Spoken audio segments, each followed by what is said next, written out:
Oops. Hello, everyone. Welcome to Super Surprise Mystery Meetup for Friday, July 15th. This is Dr. David checking in. I have just spent a delicious time being proven yet again how not tech savvy I am. So maybe some of you guys will pop in and say hi. Maybe you're all working today. I don't know. But we'll see if anybody shows up. There's somebody. Say hi. Hey there.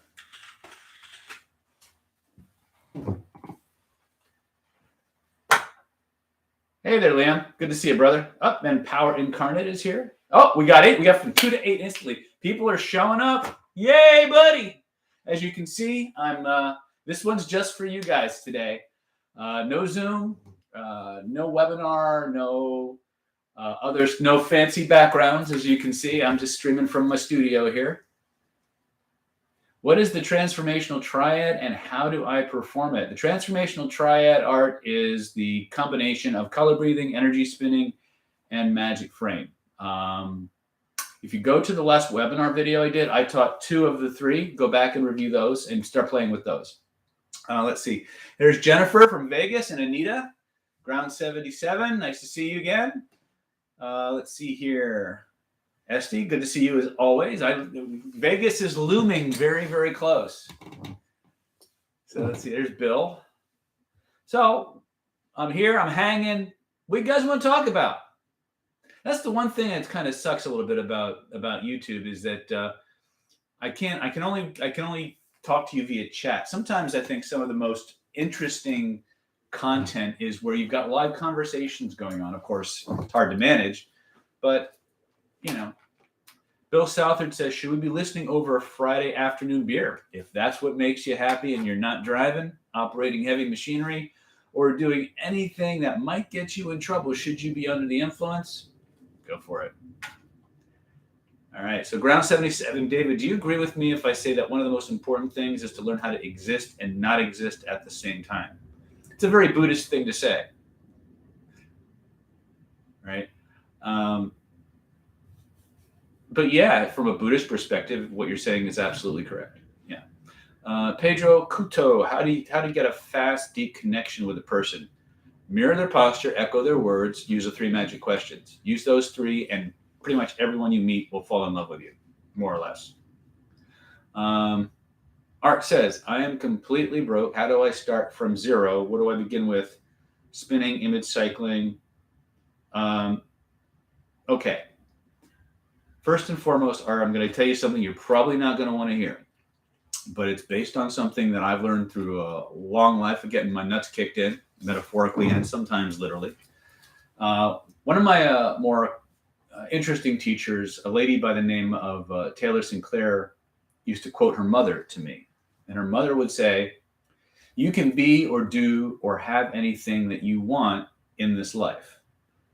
But first, you have to become the person for whom that thing can happen to. So when you say, should I start with magic frame or spinning or image cycling, it starts with you, right? What is it you want, and are you the person who can have it? And what I mean by that is, do you have the requisite training? Do you have the requisite attributes? Do you have the things that a person who enjoys the things you want to have in your life be able to access? Many times, especially my students in law of attraction, one of the biggest problems that we have is, we want to be, and again, I'm using a metaphor here, so please don't take me literally. We want to be medical doctors and we haven't graduated high school, right? Is it theoretically possible? Yeah, theoretically anything's possible. Is it likely? No. Why? You haven't put the time in. You haven't become the person who can be a doctor. Do you have the potentials? Probably, right? The question is, how are you going about actualizing that potential? This is something a lot of people in law of attraction don't want to hear, but it's something that law of attraction students need to understand. There is magic in the world, but there's also cause and effect. And so what happens many times is when people start to cycle for things that they need to become a different person for, their life blows up. And life forces them to go through a series of experiences and events and circumstances that cause them to grow in ways that allow them to become and morph into the person who can have the thing they said they want. Now, sometimes that's a painful process. Sometimes it's not. Sometimes it's just a long, arduous, ongoing process. Sometimes it happens in an instant. The one thing you can't ever really predict when you're dealing with manifestation is the time frame that things will happen to. So using that idea that it always starts with who we are as a person first. Do we do image cycling? Do we do spinning? Do we do action? Well, image cycling is largely a manifestation tool. So it will start to move you in the direction and start to magnetize things into your life. The alchemy part of it, though, is where you actually start. This is where magic frame and spinning and color breathing can come in, because it can help you dissolve and release and amplify traits, qualities, and characteristics that allow you to step into that person you need to be to manifest those things faster. So they're two parts of a program or two parts of a formula, but they're used in very different places, if that makes any kind of sense. So that was kind of a long, drawn out answer, but I think it's something that needs to be said. You know, using image cycling, you can manifest literally miraculous stuff. I mean, I again, go watch my video, Funny Law of Attraction Stories. Talk to half the people on this who've been bebopping around Planet David for 3 months or longer who've used image cycling. They'll tell you shit just happens. But sometimes that ride, you got to be prepared to go through some growth periods, right? And take the time frame off of it, and you can pretty much do what you want. Let's see here. Let's see. Red Violet, welcome. Red Violet. Wendy from UK. Hey, Robin. Hey. I don't want to make sure I didn't miss anybody. State control is where it all starts. Absolutely. Absolutely. Let's see here. Hey, Cynthia. Christian DeLeon says, the 21 most powerful words has dramatically changed my life. Anything I do competitive-wise. Okay. Those words instantly and automatically put me in a trance and a state of super performance when used right. Yes. Used properly, they are literally the core components to just about any spell or enchantment you want to weave, starting with yourself. If you combine that with state control and rapport, and bond that with the emotional bonding checklist, you've got the Fantastic Four right there. It's just gonna knock things out of the park for most people. Most people don't need anything else. Most people don't need anything more than the Echo technique, with a few criterion values or emotional bonding items here and there. But yeah, okay. Let's see. Let's see here. Do you have any good techniques that can bring you into a flow state? Posture, breathing, and color breathing. The idea to remember about the first thing to remember about flow states is that our mind and our body carries a memory, so to speak, a recording, if you will, of every state we've ever created. And so all we have to do to really begin accessing those states again is to remember what it was like, adopt the physiology of it, and then start to unpack the code and revivify the elements of that. So the best place to do is remember a time when you were in your flow state. Remember what the environment was like, what the posture was like, what the breathing was like, where in your body you felt it. And then you can use your magic frame and you can use your color breathing. You can turn that flow state into a color, wrap it around you, breathe it through you. And if you adopt the right physiology, then with a pretty reliable consistency, you'll go back into a flow state or a facsimile thereof. One of the problems that people have with flow states, and this is something, again, this is when you wouldn't realize it unless somebody like me who's been doing this for decades would tell you from a hypnotic perspective. One of the problems people have re-entering a flow state is that there's part of them that is out actually remaining outside of the experience and trying to evaluate the current experience. So in the hypnosis world, we call this smart person syndrome or hypnotist disease. And what it fundamentally is a lack of absorption in the state process or experience. Remember that trance And everything, or as we call it, ASC, altered states of consciousness. Everything human beings do is in response to the feeling. Yes, I get that. But everything human beings do involves some form of alteration to their current state of consciousness. You can't access certain resources well without modifying your consciousness first. And so flow states, again, are just a physio-psycho configuration, a metaframe, if you will, right? That gives you access to certain attributes and cuts you off from others.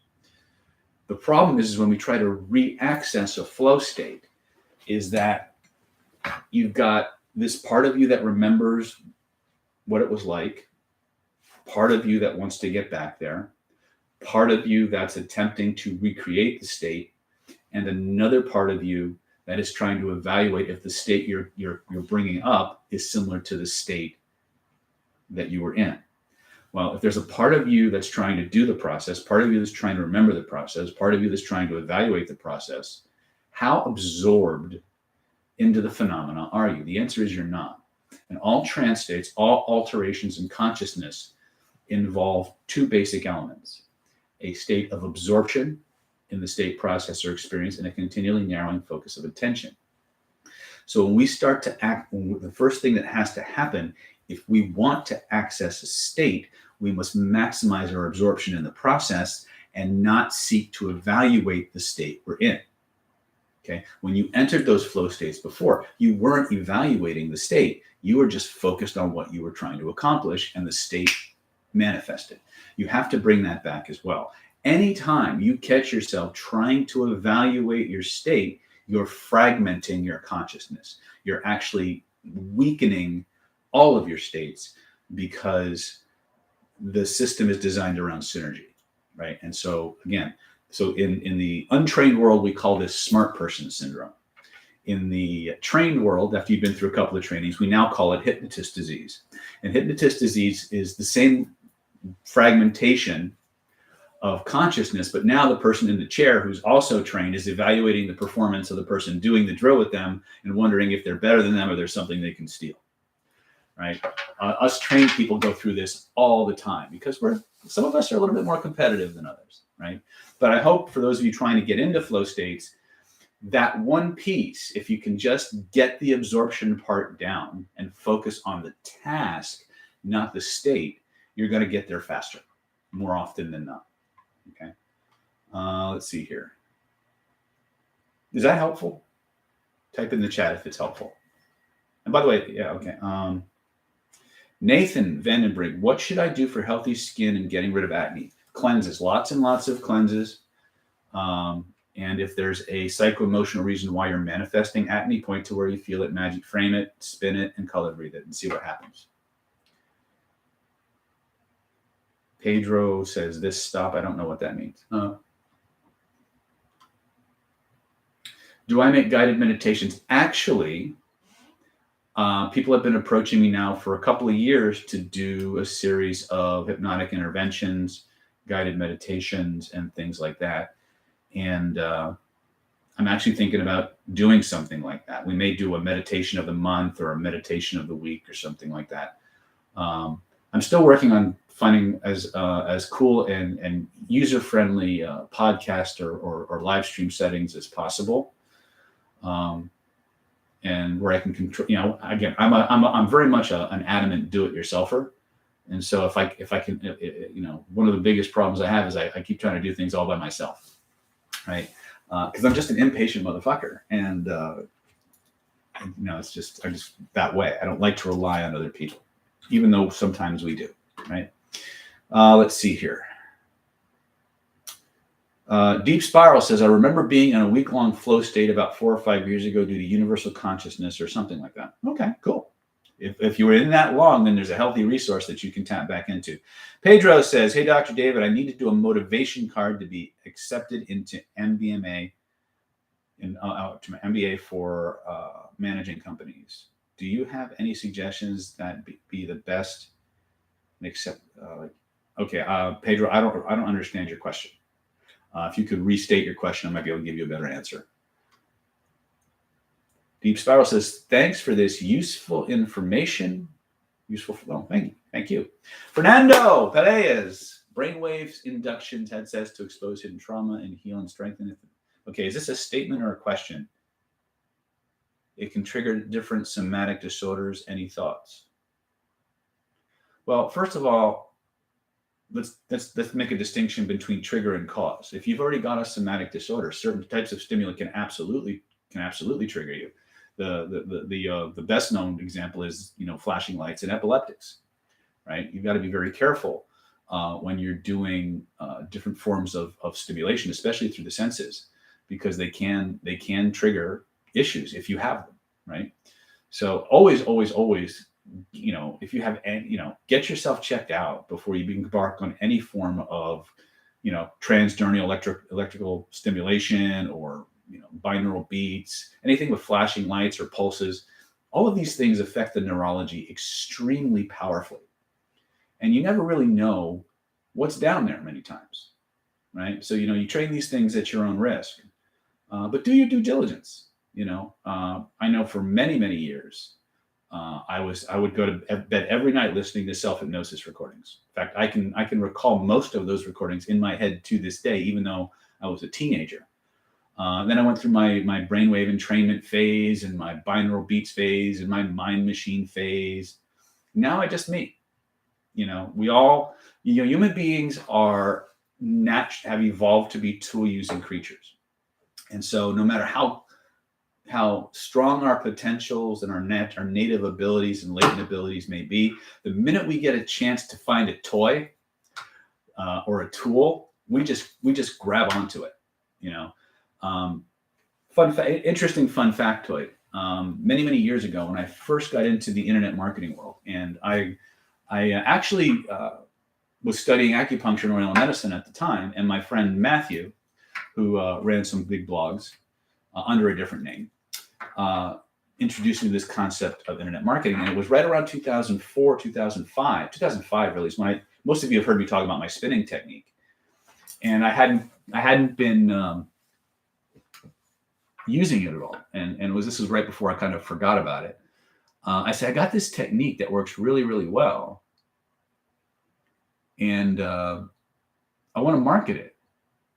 And it's just you point to where you feel it, you take the energy out, you spin. He goes, you know what? Let's package that with a tape and some kind of vitamin pill, and you'll make millions. And I looked at him and I said, what?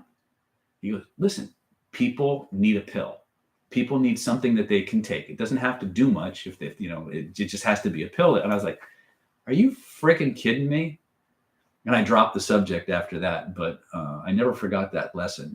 And as we talk about these things like mind machines and nootropics and binaural beats, that I keep going back to this idea that human beings just love toys, and it's not a judgment. It's just how we evolved,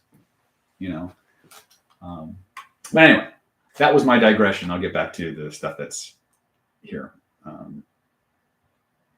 So Deep Sprout says, question, when is a fragmentation of consciousness useful and when not?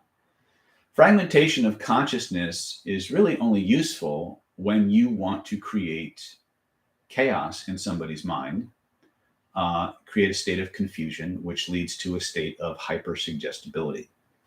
The human nervous system hates confusion. And so when you induce a state of confusion, either through a confusion induction like in Ericksonian hypnosis, if you're using some of Chase's confusion statements, pattern interrupts. The brain starts looking for certainty. It starts looking for clarity. And so the moment that fragmentation or loss of mental equilibrium takes place, they start looking for anything that gets them out of it. And if the thing that gets them out of it is a suggestion to hand over their wallet, they'll do it. It's a very weird phenomenon, but it's something that human beings are extremely, extremely prone to, right? Other than that, I don't really see much use in fragmentation of consciousness so much as I see in unification and direction of consciousness.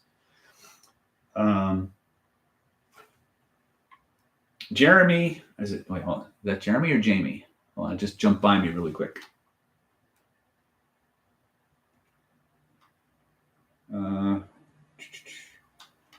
Well, there's Jamie Jane. Okay. Any tips on beating procrastination? Figure out what's behind your procrastination. Is it fear? Is it resentment? Is it laziness? Is it the fact that you're more focused on the task rather than the benefit? For most people, that's the one that is the cause of procrastination. People don't take action for one of two very basic reasons. It's either a mindset issue or it's a skill set issue, right? In fact, if you go and you watch the webinar that I taught a couple nights ago, how to reprogram your subconscious mind, I talk about the two reasons that people don't take action, mindset and skill set.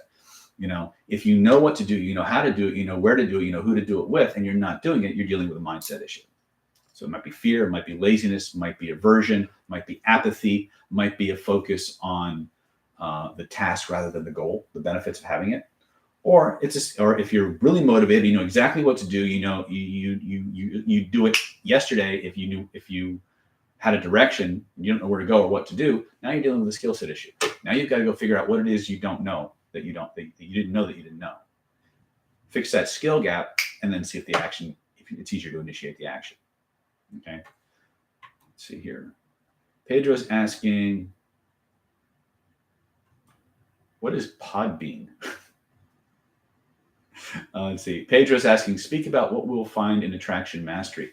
Attraction Mastery is an integration of all the influence technologies that I've studied over the past 20 some years or more, actually probably longer, integrated into a system designed to teach men and women, or women and men, how to generate attraction, how to become attractive themselves, both physically and emotionally, but also how to understand the other gender's map of attraction, love, trust, and romance, and sexual pleasure. And so what we do we only teach Attraction Mastery to a co-ed class. We only do it once every 3 or 4 years. We're doing it again this February in Las Vegas as kind of a Valentine's Day training. And what we do is we teach men how to understand women better and communicate better. We teach women how to understand and communicate with men better, because the problem that men and women both have is, even though they want the same things, the order they want them is a little bit different. They want them just as badly. But the other part is because of their biology, their sociology, and their neurology, the map that they follow is different. And what happens is this: you have this projection of a person's internal map of the way the world works that is largely gender or society based. Evolution plays an absolute role, but society is one of the biggest culprits with this right now, causing the most confusion and bad information. And so one of the things that has to happen is when a woman generates a certain type of behavior or perceives a certain type of behavior from a man, she's going to imply a certain interpretation to that, which may have absolutely nothing to do with the intention behind the behavior. Conversely, many times women generate behaviors that is perceived by a man from a certain perspective or a certain meaning that has nothing to do with her intention behind the behavior. So one of the biggest and most important parts about Attraction Mastery is understanding the jargon, understanding the map and the behaviors and what they actually mean, right? I'll give you a very basic example when it comes to a problem that both men and women have from a different angle, but it's largely due to two things: the impact of evolution over hundreds of thousands of years, and society. So one of the things that you need to understand is that women have a very, very refined social radar. They are far more keyed in and aware of subtle social and emotional cues than the average man. I don't care how metro you may be. I don't care how woke you may be. I don't care any of that shit. The vast majority of men are simply not trained to perceive the subtleties of female nonverbal communication. And one of the jokes I often make is you can have one guy, talking with a group of women, and at some unperceived signal, every woman in the place knows the conversation is over, and they disperse. And the poor guy is like, shit, I'm alone, right? Why? Because there are subtle cues that every woman is aware of that fly completely under men's radar. Why? Because things don't enter the male radar until much later in the attraction phase or the awareness phase than for women. And that is, again, I'm using this as an example to cite a bigger problem. And it goes back to what I mentioned earlier, which is projection. You see, every woman on the planet is moving through the world, searching and projecting for signs and feedback from the environment that is blatantly obvious and understood by women. Every man on the planet is moving through the world, looking for signs and sending out signs that are blatantly obvious to men, but they're not perceived the same. And so what happens many times is a woman will wander into the vicinity of a male she finds attractive. And she will send out subtle cues that he would like her to approach, or she would like him to approach. See, believe it or not, and most men will argue with me on this, and you feel free to argue, right? If you can produce the results your way, good. But most women will tell you, and Eliza Schreiber makes some really nice skits on this. Most approaches are actually initiated by women. Now that's going to raise hackles on everybody's face, on everybody's neck.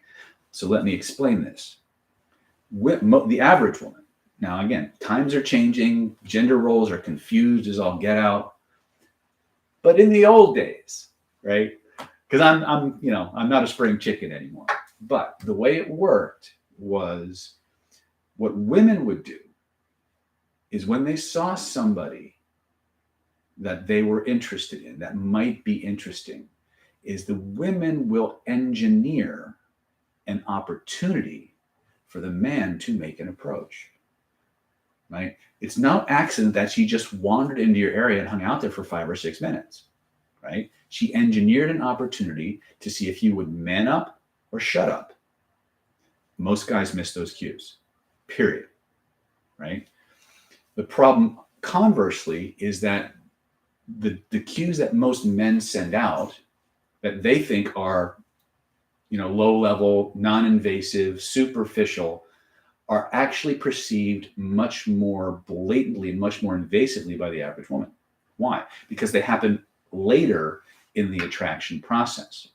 And so many times, by the time a guy's even becoming aware of a woman, he's already struck out 3 times and then didn't know it, right? So these are, again, that's just an example, but there's ways to engineer conversation. There's ways to understand the dynamics. There's ways for women to be perceived as high value without being bitchy or playing hard to get there. And again, that's another one that screws many women up, is that the way we're taught to play hard to get, the way they're taught to play hard to get, is dramatically different than how you need to play hard to get.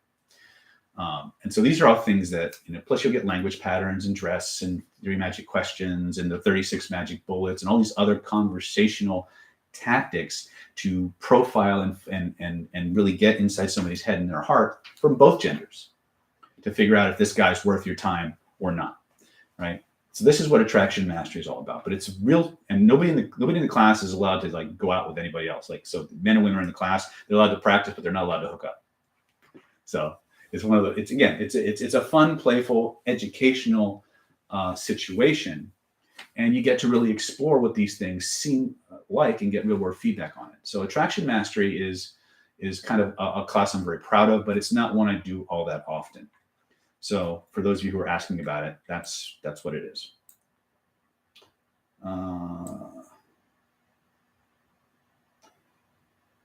Greetings from Nubing says, greetings from Sweden. Thank you. Your work and sharing much appreciated. Thank you. King Sakura. David did state in one of his courses that magic frame can be used to install skills. It can. I would recommend it as part of a skill installation process. I wouldn't rely just on Magic Frame. Holistic Star Healing says, "Oh, did I miss image cycling? Love you, David. Love you back." No, you didn't miss any image cycling. Let's see here.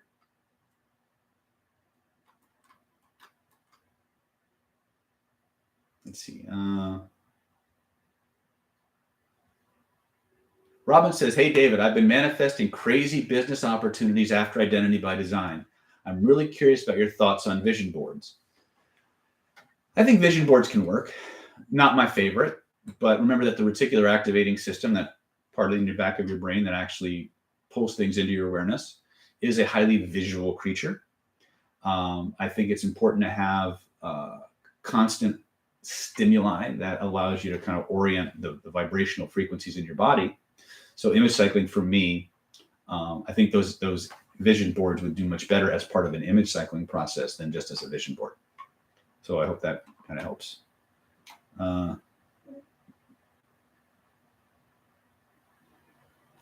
Fernando, I don't understand what it says. "I am thinking and making system and method. So far, good results." I don't know what that means, but I'm glad you're getting good results.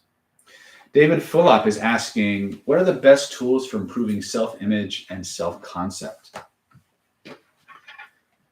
Identity by Design is probably the 7-stage Identity by Design silo is probably the best overall personal transformation process. If you don't have access to that, Magic Circle is going to be a good one. The other one is going to be actually go back to two things, really. Identity and action. And what I mean by that is take an inventory of what you think you are, who you think you are, decide who you want to be, and then start creating an action plan and taking action steps towards becoming it. The fastest way to modify confidence, self-esteem is to take action, is to start actively doing something towards the attainment of your goals and your dreams, right? Whether they're tiny steps or you're trying to go for a quantum leap. Just keep moving towards the things you want and stop worrying about the things you don't. And that's fast. That's probably the best answer I can give you right now. Kate Kaching K. How do you figure that out? How do you find out the reason for procrastination? Motivated but still can't take action. If you're motivated but still can't take action, point to where you feel it, reach out and touch it, magic frame it, put it behind you. Right? Focus on what's good about having it, what's important to you about getting it. Focus on the thing you want and start moving towards it. Okay. Let's see here. Lamar Saunders, have you ever heard of the book Miracles on Demand by Charles Tebbutt? I have heard of Charles Tebbutt, and the book does sound familiar. I might have even had it at one time, but it was a long time ago. Podbean is where there are podcasts similar to Apple. Oh, okay, cool. I'll check that out. Wendy Pike, hi. Let's see here. I know you YouTubers who make guided meditations that also upload podcasts. Yeah, okay. King Sakura says, one of your courses that Magic Frame could... We already covered that.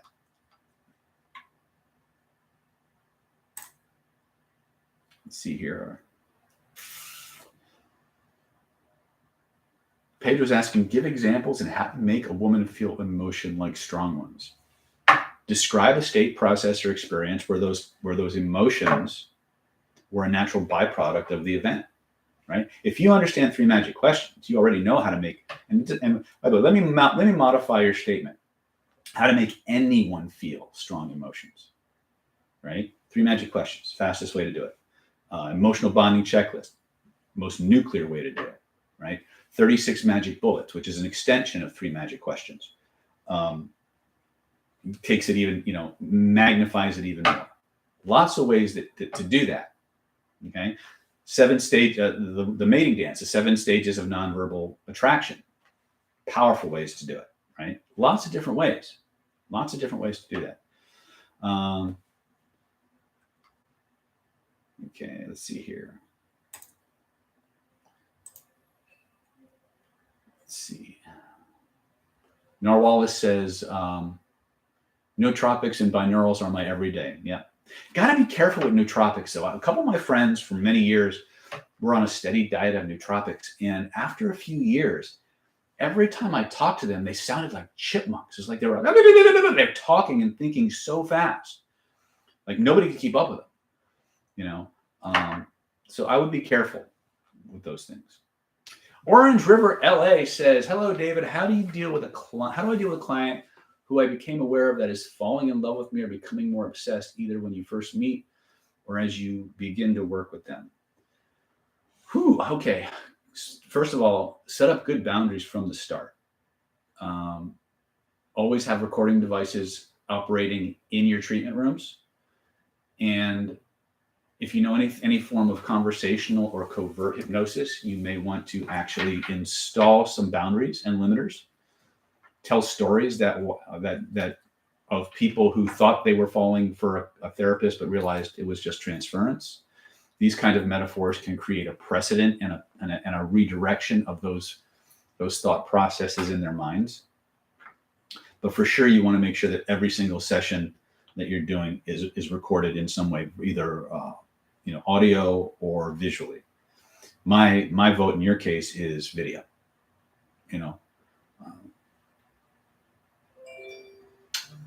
Let's see. So Blut is asking, what you suggest for learning a new skill? Is state control important or just proper? State control is the most important practice. The absolute bottom line, most important practice that you can engage in is anything that gives you greater control over your mental and emotional states, period. Okay? And your physical states, obviously. One follows the other. But that, to me, is the work at the foundations of everything. David, how do I become the popular guy at my university? It's very simple, actually. Just go around making everyone you meet feel ridiculously good for having encountered you. In his book, The Like Switch by Jack Schaefer, he talks about the golden rule of friendship. The golden rule of friendship is people instinctively like people and become attracted to people who make them feel good about themselves. Okay? Best way to do that, Echo Technique, 3 magic questions, and emotional motivation checklist. Okay? Let's see. Fernando, you also got to put yourself out there. In other words, if you want to be the most popular guy in your school, you've got to be seen. You've got to be active. You've got to be very, very visible. That was something I learned in my undergraduate education. I was fairly successful up until I didn't start college till I was about 33 years old. But up until that time, I was pretty much the biggest non-joiner, reclusive motherfucker you can imagine. Okay? And I realized when I started school that if I wanted the next 33 years of my life to be different, I had to be different. And so I became the most rabid joiner on the campus. I joined Phi Theta Kappa. I joined the school newspaper. I got involved in student government. And before I knew it, everybody knew me, and they were just giving me stuff, right? I made a lot of mistakes, arguably, but remember, you can be the nicest guy in the world, but if nobody sees you doing it, or nobody sees you, you're not visible, they're going to forget about you, right? It's kind of like being a YouTube influencer or a social media influencer. It doesn't matter how good your stuff is if nobody sees it. Doesn't matter how nice a guy or girl you are if nobody sees it. So in addition to being super nice and super helpful and bringing value, you've got to be seen. You've got to put yourself out there, because one of the things that people who are inevitably disappointed in their social skills is they sit back and they wait for people to come to them. Naturally popular people don't do that. They actually just go and do stuff, and they find people to do stuff with, or they go to do stuff and they invite people along. They're proactive, right? A lot of shy people, they think that nobody wants to talk to them unless somebody comes up and talks to them. I was a poster child for that for decades. It's not true. More often than not, if you watch my video, Flirting for Fun and Profit, I talk about this. One of the problems that people have is that the body language of shyness is so similar to the body language of aloofness and snobbishness that people who don't know better will confuse one for the other. So if you're one of those people that only feels moderately comfortable if somebody approaches you first, or if somebody asks you to come along with the group, you're going to miss out on a lot of opportunities, because extroverts just assume they're invited and they just go. It's harder for us introverts to wrap our heads around, but it's a behavioral tweak that makes all the difference in the world. Be proactive. Be the first to invite people. Assume you're invited unless they tell you not to. Right? These are, again, behaviorally, these are the things that are going to allow you to be more seen, more visible. Right? And when you are seen and when you are visible, make everyone around you feel ridiculously good. Right? And still be true to yourself. This is, again, when we get into this conundrum, because we want people to like us and we want people to accept us. And there are people out there who are looking for people with that desperate need to use and abuse and to take advantage of. So there has to be a balance. And the balance that you have to seek is be willing to do things that people want you to do to the degree that you feel good about doing it for yourself and for the other person. If you're being asked to do something that makes you feel bad about yourself at any level, the answer should be no. The problem is you have to generate your boundaries. You have to know what they are, and you have to stand by them, right? If you're going to give a gift to somebody, are you giving the gift to this person so they will X for you, so they will like you better, so they will do something for you? If you are, I'm not going to pass judgment on that, but know why you're doing it. Or are you giving a gift, whether it's a compliment, a favor, an object, because it makes you feel good to do it? That's the litmus test, right?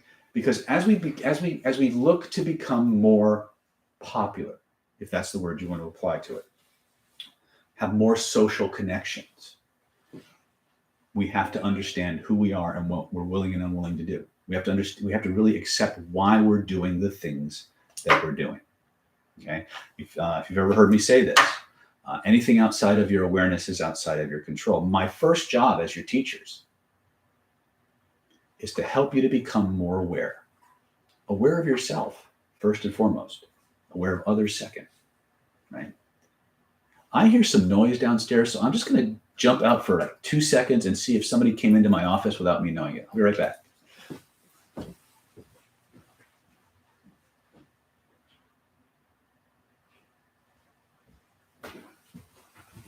Obviously, the hallucinogenics are kicking in because there's nobody there. So either I'm haunted or there's some noise outside. Anyway,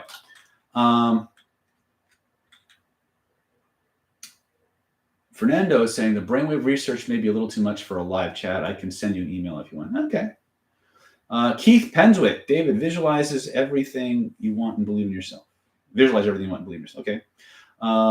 Mr. C. Bowden, thank you for your knowledge. How does vibrational healing compare to the Bankston method? Bankston method is a form of vibrational healing. And in the actual vibrational healing class, we actually have a module on various modalities of energy and vibrational healing and how they compare and contrast with each other. So one of the things you learn in vibrational healing is my version of the Bankston method, as seen through my uniquely distorted worldview. Let's see here. Lamar Saunders, how can I rebuild trust with a girl after she caught me cheating? Whew. Give it time, first and foremost. The more you, at this level, because the hurt is so new, I'm assuming that every time she sees you, she's going to remember that moment. So you definitely want to give it time. Then you want to go through your own personal alchemical process, behavioral change, demonstrate that you're a different person, and go back to emotional criteria. First of all, admit you fucked up. First and foremost, you got to just get that right. I said, look, I fucked up. I'm sorry. I don't know what I was thinking. I don't know why I did that. Start there, but you got your work cut out for you. Okay. Matt Johnson, Dr. David, how would you heal a TBI? Thank you. Accelerated hyperneuroplasticity. How would I do that? Intense pleasure states using color breathing, magic frame, spinning, regress to cause, and guided imagery. I've had quite a few traumatic brain injury patients, and they've all responded very, very well to hypnosis, even after the neurofeedback. Dave, what is the emotional motivation checklist? You can go to the last webinar we did, which is how to reprogram the subconscious mind. You can also go to interview skills. Our course on interview skills has a version of that under the idea of what we call the interview crusher, right? So it's used with prospective employers to get them to just think you're the greatest employee since sliced bread. Let's see. George X. Hey, David, I'm having trouble talking to attractive women. Could you recommend a way to get over this and stop getting so nervous? I can't put myself out there and fear stops you from taking action. Okay, George, the first thing you're going to have to do is clean up your shit, but that's actually secondary. The next thing you want to do is immerse yourself in an environment filled with beautiful women. And I want you to make friends with them. In other words, I don't want you to try to date them. I don't want you to try to seduce them. I don't want you to try to do anything sexual or romantic with them whatsoever. All you're going to do is make a lot of attractive female friends. Why? Because attractive females tend to know other attractive females. But your problem isn't finding attractive females. Your problem is being comfortable around attractive females. So surround yourself with them. And there's other things you can do, but this is going to be the easiest one. The other thing you can think of somebody who doesn't trigger you, somebody who's a female who doesn't trigger you that way. Point to where you have that feeling in your body, reach out and touch the picture. And then you can actually elicit how you've created that state, compare it to the structure of the state when you are triggered, and just flip them, right? Again, if you come to the mastermind, we can do that better. There's a couple of videos on YouTube where I guide people through this NLP style belief change. That is what I'm alluding to.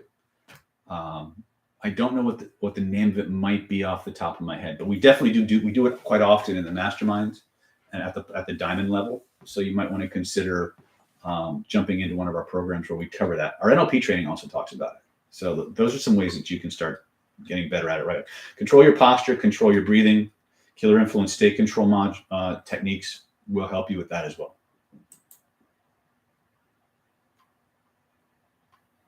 Hold on a second here.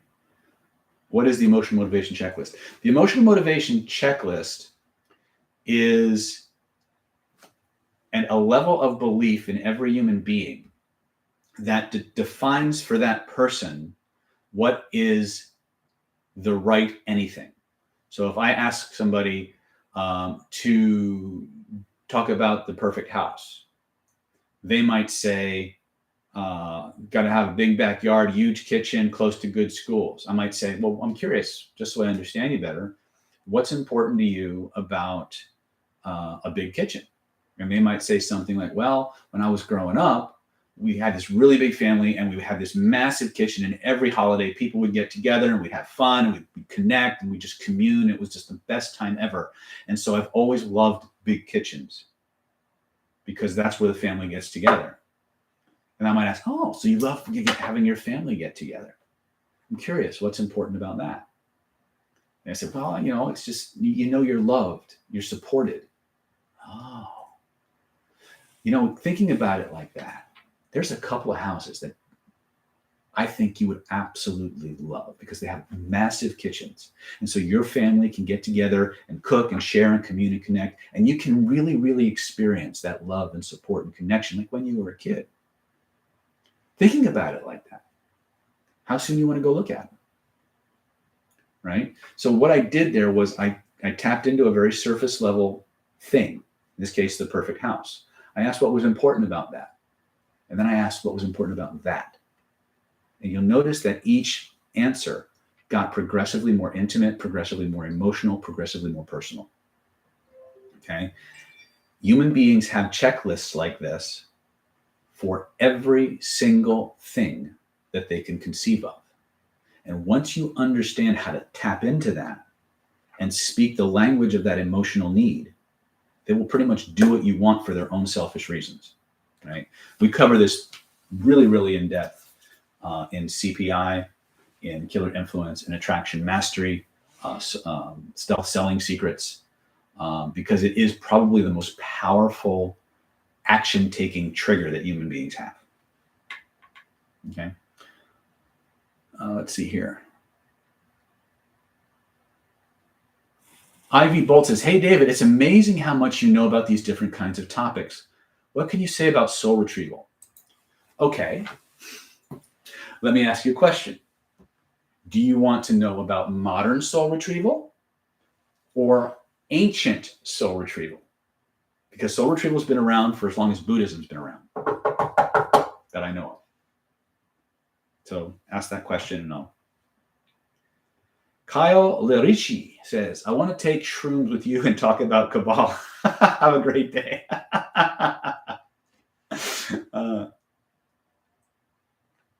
Let's see. Alchemical process. Greetings. Repeating my question. What occult traditions do you consider you've adapted into your practice besides the Hermetic traditions and the Huna shamanism? Any special mentions? Okay, first of all, let me clarify that statement by saying I believe that all spiritual traditions are Hermetic, because it's not, Hermetics isn't a tradition so much as in my opinion, it's a organization and a systematization of universal principles that form the foundation of every mystical discipline.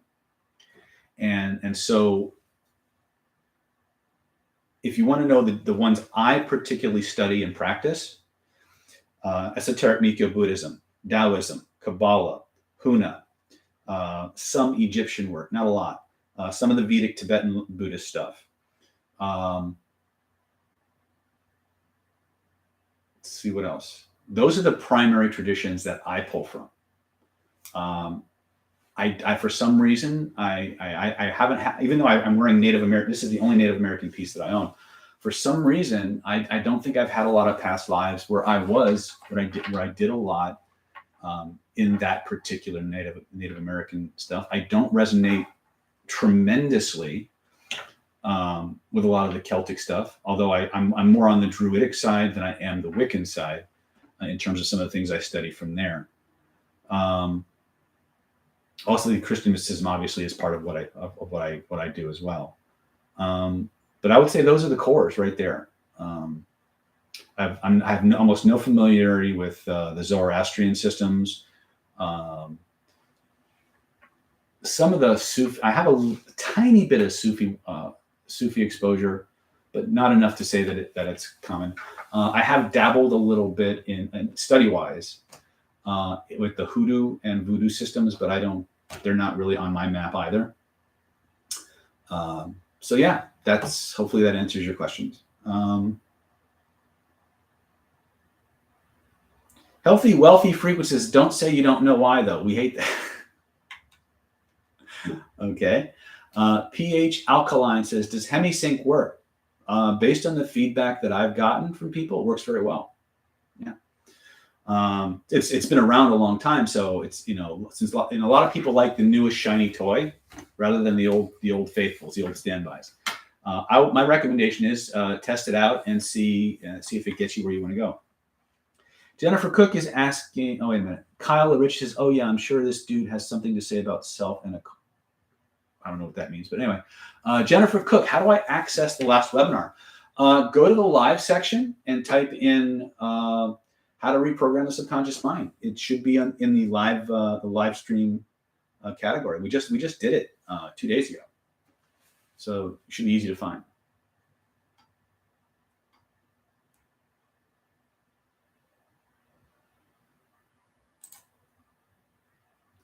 Let's see here. So Blute's asking how to change your state properly. When I try to change my posture, imagine something, I get a feeling I I think this, yes. What you're feeling is your neurology's desire to not change. That's an internal resistance you've set up to not changing. You've got to hold it for at least 2 to 3 minutes. Okay. And there will be this tension that builds up inside of you as you move from a state of negativity or to something else. Right? It's like a bubble that bursts. George X says, thanks, David. Ray May says, blessed be. Blessed be. pH alkaline, just Hemisink. Okay, well, we talked about that already. Benjamin Grateful. Hey, David, I don't know why, but when it comes to sitting down and doing self-hypnosis and manifesting visualization techniques, I get distracted or something happens / manifest that I don't end up doing it. Okay. Then you would want to, that would be your first task, is to start eliminating the triggers for that, right? Get enough sleep, get enough blood sugar, and just focus on your breathing. And when you do get distracted, just go back to it. Again, this is the ancient old monkey mind approach in basic meditation.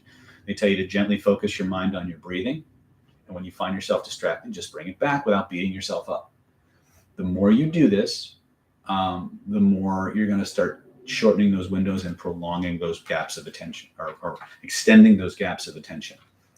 Mr. C. Bowden says, I am looking forward to the course in Hidden Laws of Attraction. I have been studying remote viewing and remote healing. What program should I supplement that covers Bengtson's remote healing? Get he does a lot of online courses right now. Also, get his book, Hands on Healing and the Energy Cure. Those will help you a lot.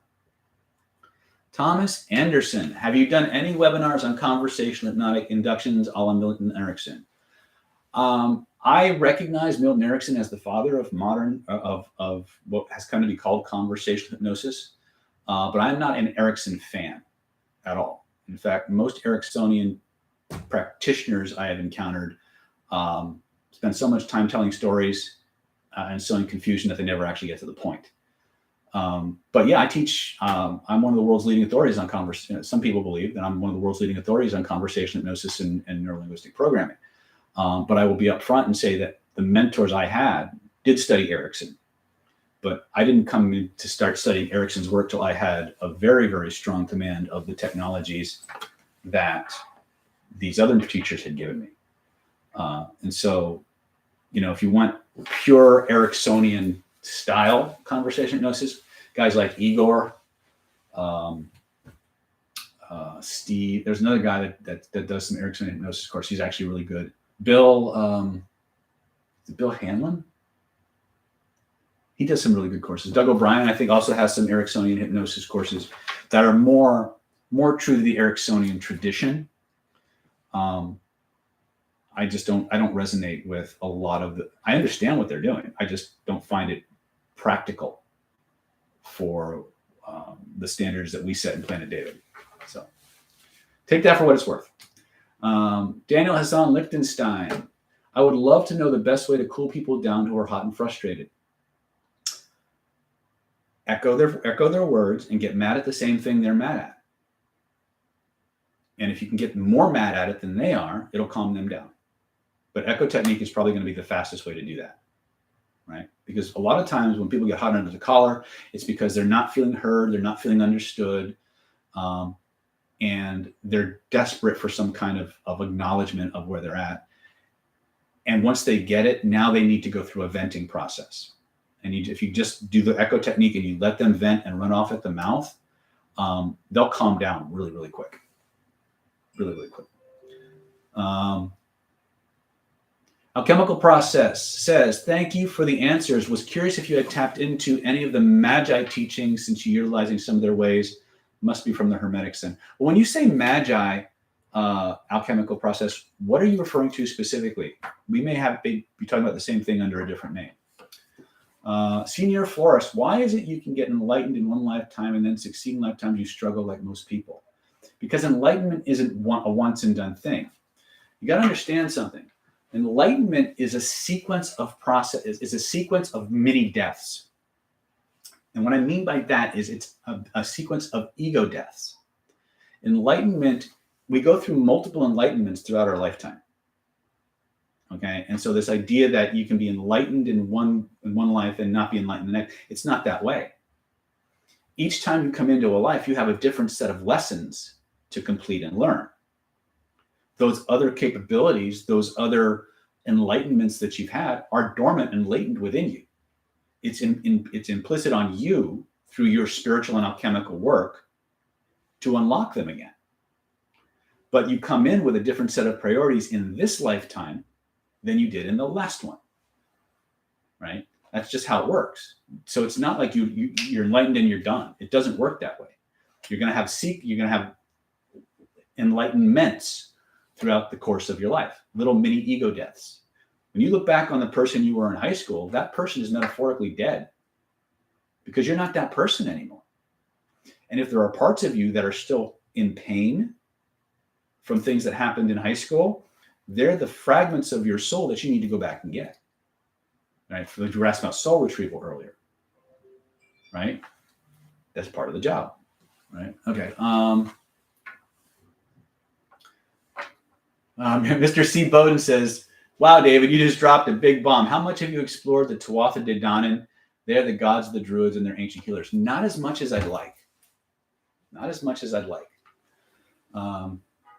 Orange River LA. I took some pictures of my hand when I was in the ER of my amputated finger. I used your technologies to help resolve that. Do you think that using those images on my website would be a bad idea?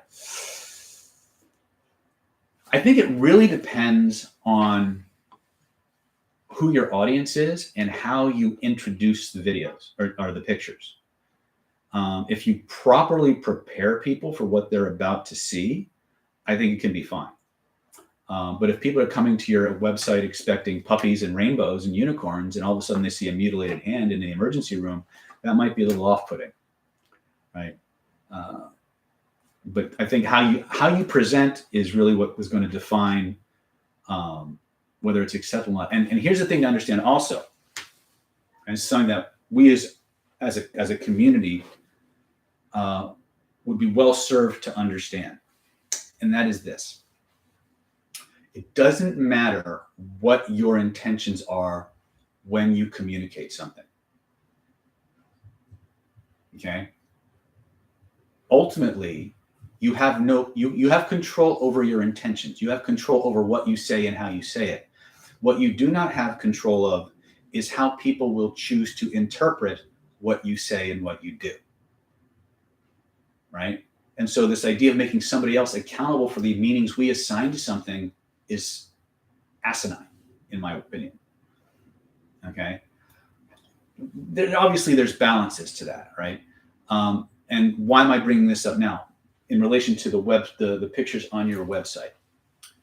And this is what I'm trying to say is no matter what your intention, no matter how tastefully or comprehensively and conscientiously you prepare people for what they're about to see or hear, there will be somebody who gets offended.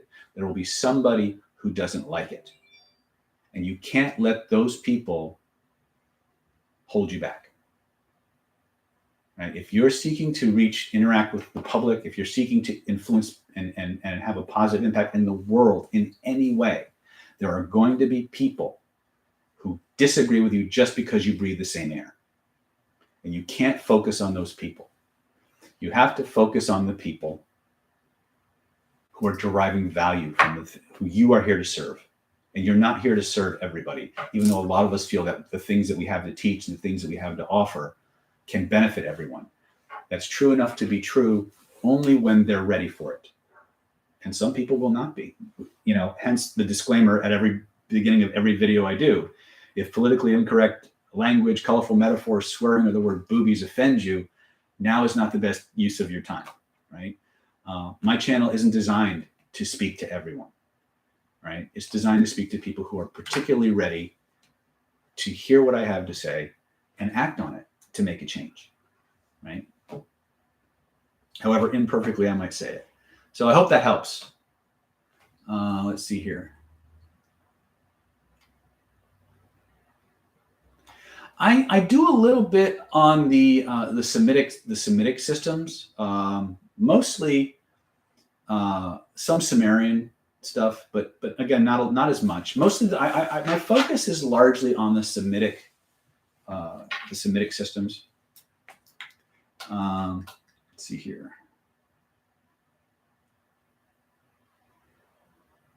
Thomas Anderson says, yes, highly technical and one can get lost in the sauce. Was curious as to your opinions on the matter. Okay, I must have missed something, Thomas. Oh, have you, Thomas is asking, have you done any web? Okay. Got the context. You were the one asking about Erickson. Okay. If you want to have a deep dive into how my approach to conversational hypnosis, check out our CPI, our Stealth CPI course, and also check out the free YouTube video, the 21 most powerful words in the English language. That'll rock your world if you haven't watched it already. And there's also a PDF. If anybody wants to download the downloadable PDF, I'll post a link to the opt-in form where you can download that, and you'll also get regular email updates from me if that's what you want. How many, just by a show of hands, or just I am on the chat, how many of you are actually members of my newsletter? Type in there if you're a member of my newsletter, and if you're not, why not?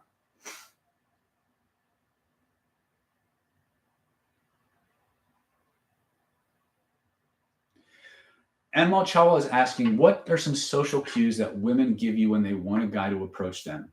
Can I find a list somewhere?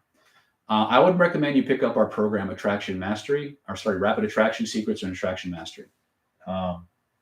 First thing you would look for is proximity and interval, as well as positive eye contact. If you get those three, pretty sure she wants to talk to you. My keyboard is hypnagogic. Yes, it is.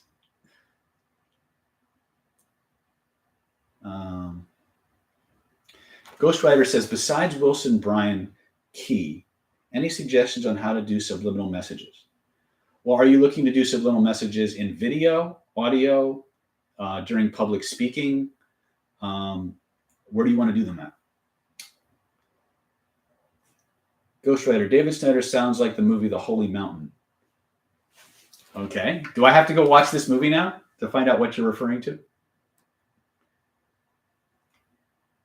Susan says, me. I'm in love with all of it. Me. Okay. Daniel says, long time. Alex is in. Daniel says, I always deconstruct your emails for brilliant sales techniques. I am, obviously. Very good. I'm not, but would like to be. Okay.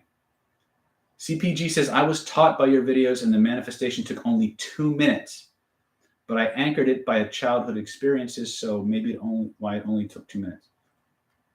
Maybe. Remember, there's only 2 rules when image cycling. So, Mr. C. Bowden, thank you for putting this time for us. One more. What regression technique can help me in an event?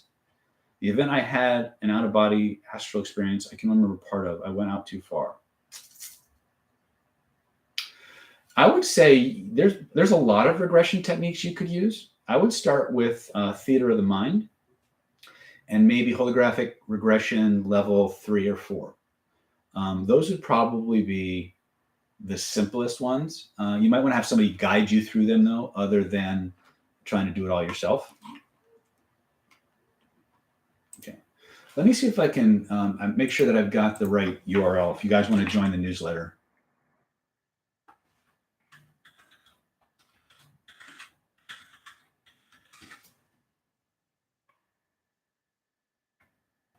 Okay. So for those of you who want to get on one of my newsletters, you can go here, and when you do, you'll be able to you'll get a link or an email sent to you that has a PDF in it that is called the 21 most powerful words in the English language. It's a PDF I used when I taught a class on Clubhouse for some of my friends and colleagues who wanted to know our approach to hypnotic language patterns, which are in fact the most powerful language patterns on the planet. So if you go to www.drdavid.club, fill out your email and your name, and confirm that you want to be part of our mailing list, one of our mailing lists. This is one of my private mailing lists. We have a lot of mailing lists that are generic. This one is kind of one that I control personally. So if you want to get in on that, let's see here. All right, David, I've taken many weed hits to my brain. What's the best way to slowly heal the brain and make it more awake, responsive, better, healthier? First of all, stop doing weed. Second of all, use a lot of color breathing and self-directed neuroplastic exercises. So color breathing with pleasure, color breathing to accelerated learning states, transcranial transcranial dermal stimulation is a great way to accelerate the neuroplasticity of your brain and help it become more resilient. Check with a doctor before doing neurofeedback is a great one. Make sure you check with a doctor before engaging in any of those practices. Let's see. Scott Fitzgerald. David, hi. What about some book recommendations? Also, I'm very interested in your thoughts on the afterlife and that stuff. Okay. Need to build them. We can talk about the afterlife till we're blue in the face. More specific the question, the better an answer I can give you. And what books do you want me to talk about specifically? Ghostwriter says, nice wristwatch. You look like a rapper MC Snyder. All right. Daniel Hassan Lichtenstein says that 21 words PDF saved me when it came to word counts on essays. Yes. That PDF paid my way through my undergraduate education. Like, no lie, it was worth hundreds of thousands of dollars before I even started teaching this to people. Benjamin Grateful says, does color breathing charge the state like or similarly? It is a form of state control. But, when people ask about state control like it's only your posture and your breathing. It isn't. But there's a reason why we teach posture and breathing first. And here's why.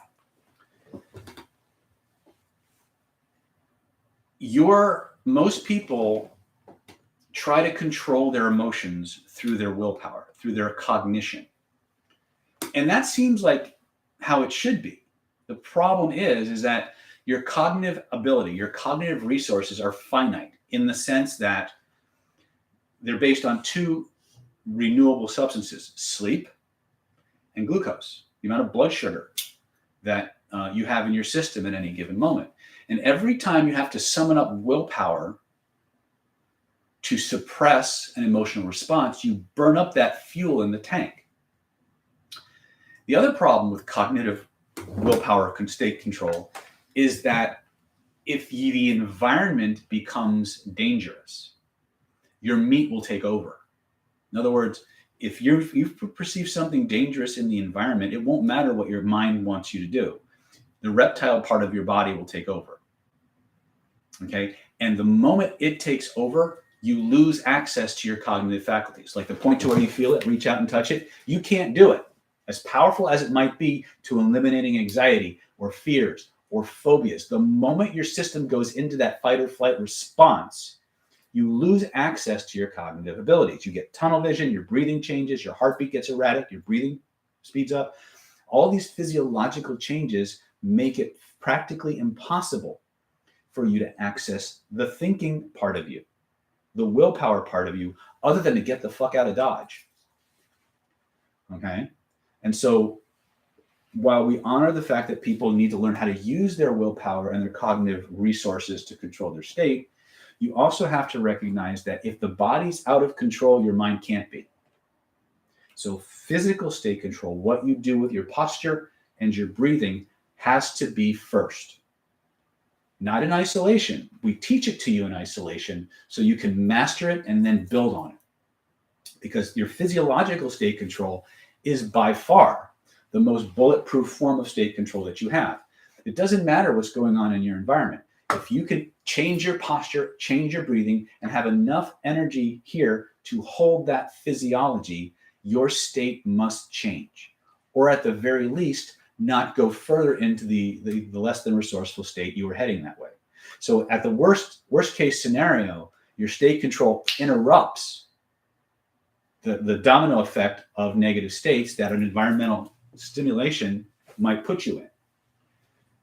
At an optimal level, you can walk into a room and put everybody in the room under your spell in seconds, because the energy from your body emanates throughout their mirror neuron system, and it changes their reticular activating system, changes their perceptual filters. They get this rush of dopamine and happy feelings when you walk into a room, and that's your instant first impression.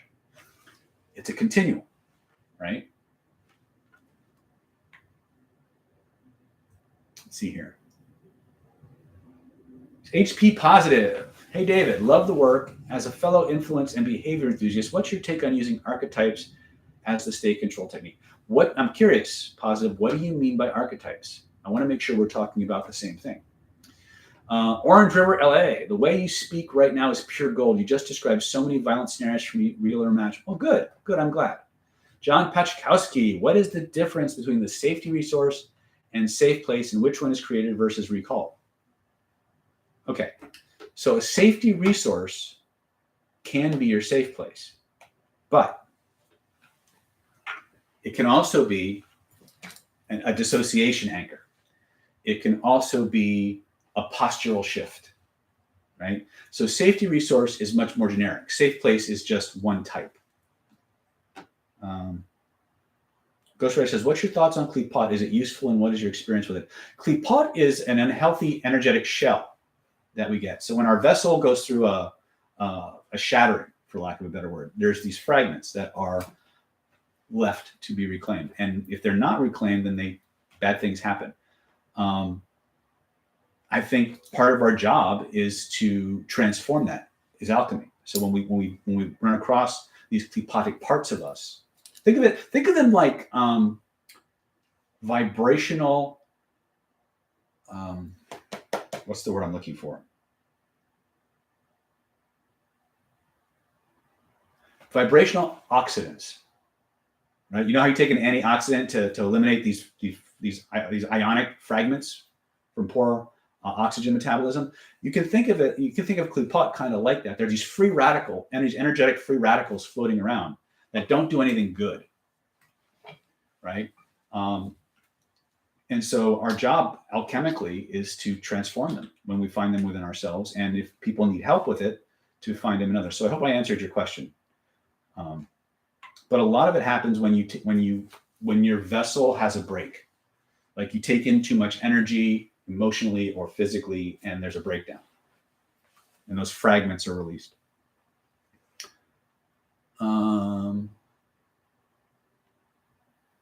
Scott. Oh wait, Senior Florist says, do you know, hold on a second. There's a lot of questions coming up here. Rochelle Owens is asking, oh, hello, David. Love the subject matter as always. Well, thank you, Rochelle. I'm glad you're with us. Senior Florist says, do you know any modality that will actually regrow limbs or organs? How do I say this? Maybe. But I don't think it's one modality. I think to make that really happen, you first of all have to have someone who is extremely suggestible and have a lot of stem cell. So if you can infuse stem cell in the body, you can stimulate biological regrowth. But what you're also going to have to do is change the belief systems of the person so that it is now possible and inevitable that that limb will regrow. And then I would actually combine that with the regeneration work based on a guy named Dr. Robert Becker, who wrote a book called The Body Electric. In my belief, I haven't tested it, but I have a lot of familiarity with stem cell work. I know of examples where people, I'll give you this example. One of my teachers, Jerry Allen Johnson, was talking about a case study where there was this little kid who, when he was really young, he had salamanders and newts. And the thing about salamanders is if the tail gets cut off or the leg gets cut off, it grows back. And nobody told him otherwise. So he just thought that was how it was. And so he had this accident and he lost part of his arm. And nobody told him it couldn't grow back. And so what happened is, over the course of several years, the limb started to regrow. And then some medical doctor came along and said, that's impossible. And the growth stopped. Why? Nobody told him. It was the regrowth part was in his belief system. But then an authority figure and nobody told me it couldn't work. And then an authority figure with a white lab coat and the stethoscope said, that's impossible. New suggestion, authority figure, boom, regrowth stop.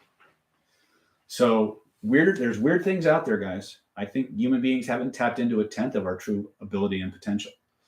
So, but that's where I would start researching potentially regrowing things.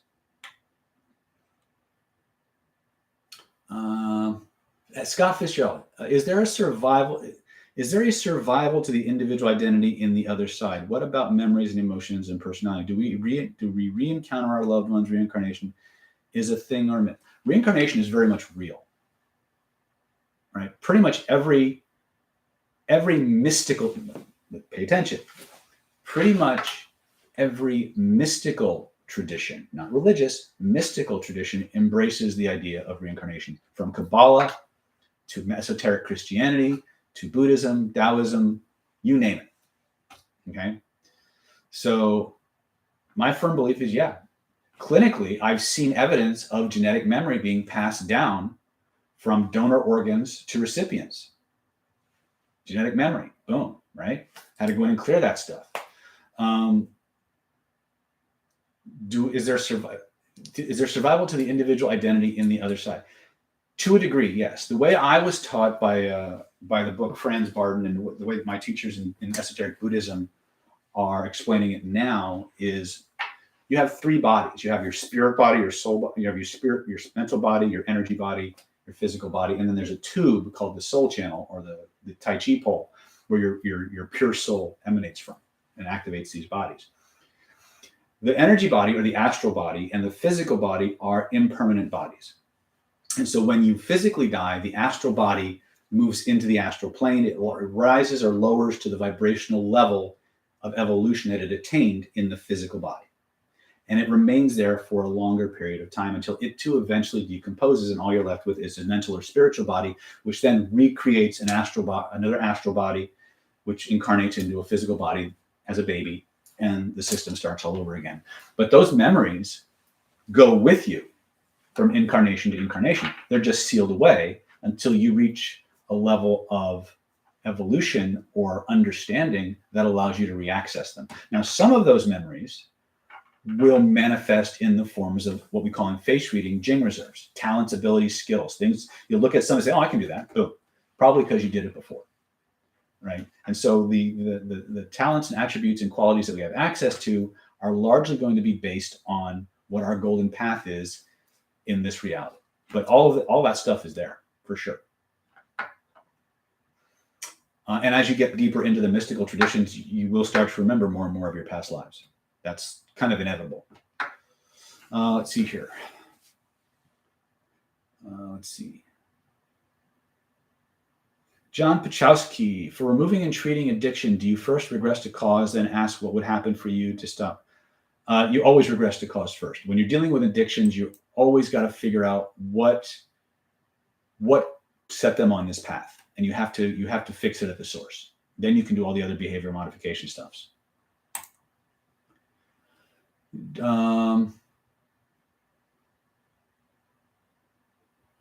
Say, David, what induction did you use on people to try to put them to actual sleep? Modified element induction usually works pretty well. Melissa Tiers, one of my colleagues, has a really good sleep protocol as well. Progressive muscle relaxation works really well at putting people to sleep too. I don't use progressive muscle relaxations at all because I find them ridiculously boring, and they don't give you the level of trance that you can get from a 4 magic bullets induction. Do you have any training on that teaches how to master talking dirty or in a way that makes a person feel horny for both men and women to each other? You can speak to people in ways that excite and arouse them. Whether you consider that talk dirty or not is entirely up to you.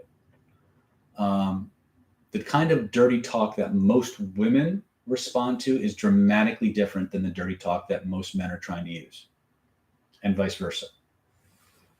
And those are things that we actually talk about in terms of the language of arousal and desire in Attraction Mastery. So if you're interested in that stuff, then come to the Attraction Mastery training in February, or buy the course. It's available on the davidsnyder.nlp.com. Let's see here. Amelia says, David, what a lovely surprise. All right. Ra, David, when in social situations and someone's behavior bothers you, violates your values, isn't appropriate? What are some effective ways of combating such characters without giving your power away? I think, Ra, that really depends on the rules of the social environment you're engaged in. Probably the best one to start with is ask for clarification. This is actually a really big deal, because one of the things that happens is most offenses are committed unconsciously. And what I mean by that is a person says or does something, and our neurology perceives it, and we apply a meaning to that behavior. And we assume automatically, without even consciously processing it, we assume automatically that the meaning we've assigned to what somebody said or what somebody did is what they intended. And we go off on this daisy chain, this domino effect that leads us to an emotionally negative roller coaster, right? The fastest way to kind of deal with the majority of social faux pas is to just stop, change your posture, change your breathing, become non-reactive, and ask for clarification. Call attention to what was said or the behavior, and simply ask, I'm curious, because I want to understand what your intention was behind what you said or did. What were you trying to do? What were you trying to communicate by acting or talking in this way? And what that does on a bunch of levels is, if there is a mistranslation on your part,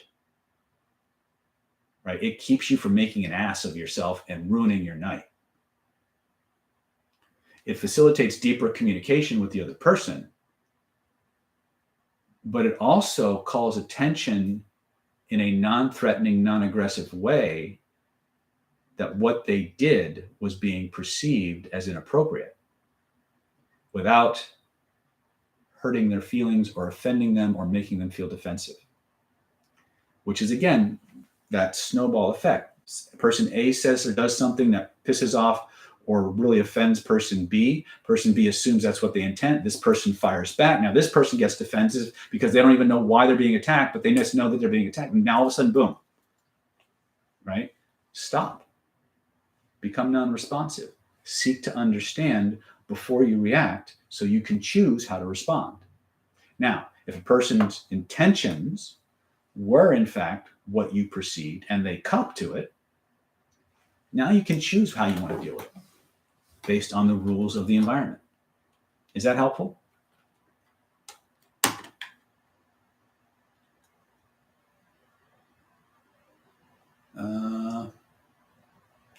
Ghostwriter's asking, I'm curious, sir, what is sex magic, and have you do it back in your yes. But sex magic specifically is the use of sexual congress as a way of building, harnessing, and programming an energetic creation. In other words, I can take the energy generated through sexual intercourse, I can program it for something, and because sexual energy is one of the most powerful forces in our body, I can use that to manifest things. I can use it to build a charge in my body and circulate it through all of my energetic meridians and pathways to facilitate greater spiritual evolution and the ability to access magical abilities. So sex magic is a very powerful practice. Most people are using it as an excuse to get laid. And there is that, but that's pretty much what sex magic is. And every culture had it, from the Egyptians to the Kabbalists, to the Taoists, to the Buddhists, Tantrics, etc. By the way, whoever paid £10, thank you so much for that. I really appreciate that. I don't ask for donations, but if you guys want to donate to the cause, God bless you. Let's see here. Oh, thank you again. Kit James NLP, thank you very much. Hope all is well in your world, Dr. S. Thank you. God bless. By regression analysis, can you send your consciousness to the future and bring back information? Yes. But we wouldn't call it regression. We'd call it progression. Okay. Ghostwriter, weird question. What is sexual alchemy? Sexual alchemy is the branch of sexual magic that focuses specifically on transforming the various levels of your mind and body to pure, more rarefied, more immortal substances. There are various forms of alchemy, but the whole point behind it is to transmute and transform the physical body to become immortal, or to create an energy body that you can transfer your consciousness into when you drop the physical form, that will allow you to travel and manifest physically in this plane or in other planes. So alchemy is about transformation of the self. Magic is about manifesting your will, or manifesting or creating reality in conformance to the will. You're very welcome, Ron. Ghostwriter, thank you, sir. Jeanette says, I'm just simply grateful to be here. Thank you so much, Dr. David. Jeanette, thank you. I'm grateful for you. Okay. Blitz says, what do you think about the horoscope? Is it legit or BS? Yes. Let me explain that. If you can get access to the mystery teachings behind astrology, there's something to it. If you're reading what's going to happen today in the paper, that's pretty much Barnum statements and bullshit. Okay. Ghostwriter says, damn, thank you, sir. All right. Anybody else? We're kind of hitting the 90-minute mark. In your website, you have a book recommendations page, but the text doesn't appear, and I'm really interested in knowing what. Okay, first of all, let me apologize. I was tooling around my website yesterday, and I accidentally turned on the book recommendations page. But we do have an extensive book list. I'll have to go into one of my Facebook groups and download it, and I'll see if I can post something for you guys. What are the mystery teachings behind astrology? Depending on which school the Egyptians had one, the Persians had one, the Taoists and the Buddhists certainly had them. Kabbalists. I'm a big fan of Kabbalistic astrology and Chinese astrology. And a good guy if you want to get training in that. I don't train that stuff. I study it. But if you want to train it, probably one of the most user-friendly guys I know is a guy by the name of Joey Yap. He has a massive YouTube channel, and he does everything from Yi Jing to Batsa to Chinese astrology to Qimen Dunjia. You name it. When it comes to Chinese metaphysics, he does it. So while I study his work and I train it in my traditions, he's actually got the most accessible stuff I've seen. And he's a fun guy to listen to, right? He's a no BS guy. He's a lot of fun to listen to, and he gives you really good stuff, from what I can see.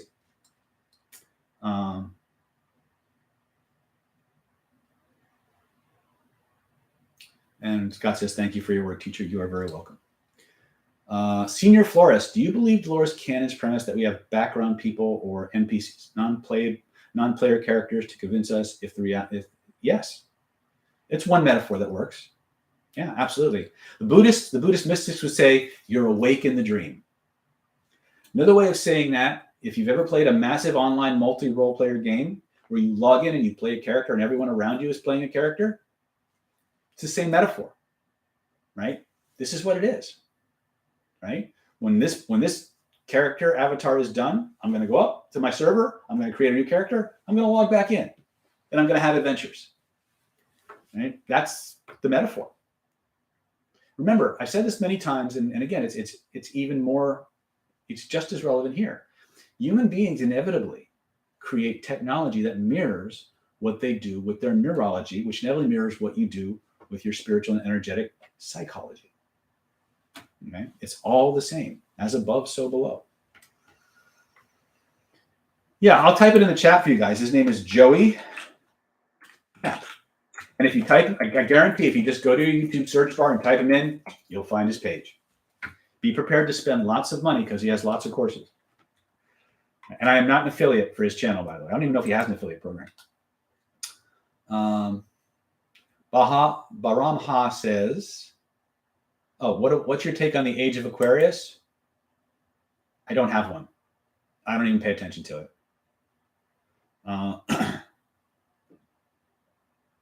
What material or techniques would you recommend for OBE experiences? What are the best techniques that you know?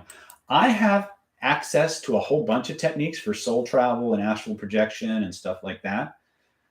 But it's not something that I've developed a level of competency with that I'm comfortable teaching it. So I recommend places like the Monroe Institute, the Farsight Institute.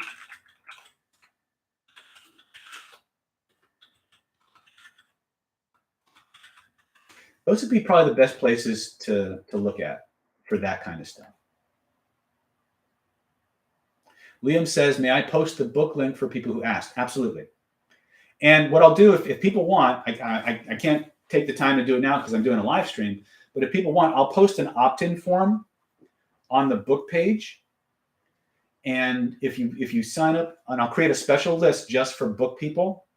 And if you want access to the book list, I'll create a little email subscriber form. You just give me your name and your email, and we will email you the current book list. It's updated every training. As I discover new stuff, we update the book list. We'll send out a new book list. Would that be helpful?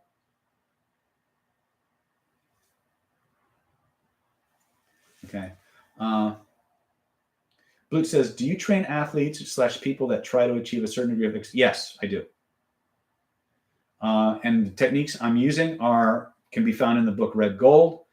They can be found in my Identity by Design course, as well as some of my vibrational influence trainings.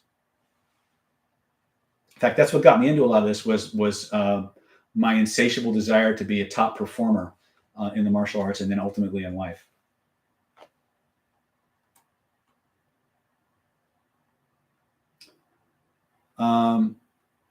Ghost Rider's asking, what happened to your sexual stuff like Unlimited Lover, sir, and does it deal with sexual magic and sexual alchemy? Unlimited Lover doesn't deal directly with that aspect, although the second version of the course that I taught, one of my instructors, who's since passed on, a guy by the name of Grandmaster Ed Lake, who was actually fundamental in initiating me into some of these Taoist secrets. He was a guest at my class, and the very last part of the training for Unlimited Lover, he actually starts showing how to apply the Taoist Lo Shu magic square to sexual activity.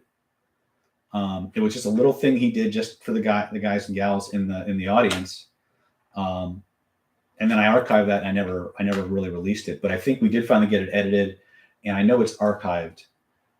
But that's the biggest treatment of sexual alchemy. I did do a course called Forever Man, which was all about multiple male orgasms and beating premature ejaculation. But again, it was focused on the functional, practical aspects of sexuality and sexual attribute, not so much on the alchemy side of it.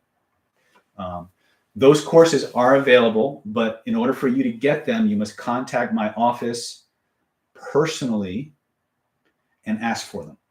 And the reason that is because when you're teaching sexuality at any level, people are going to get triggered.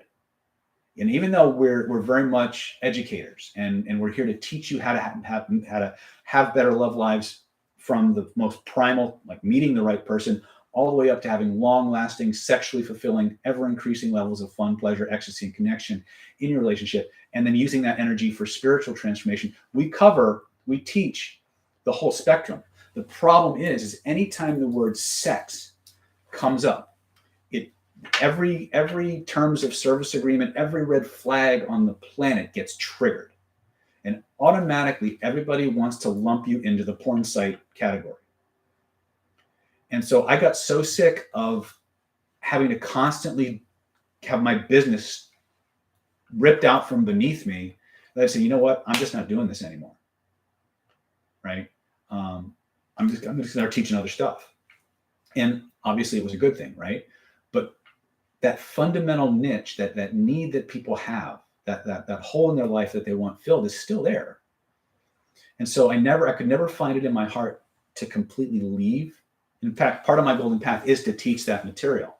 But I get triggered because I know every time I bring this up, I'm rolling the dice to see who's going to, hashtag me to me, or, accuse me of stuff, or just pull my email lists because they got a wild hair up their butt that day of something. Even though no email I ever sent out had an explicit picture in it or anything like that, services like Aweber or iContact, they would just pull my plug, right? Google, back in the days when they were banning, they would just, someone would get a wild hair up their ass, and the next thing I know, I'm out of business again. I'm starting from scratch.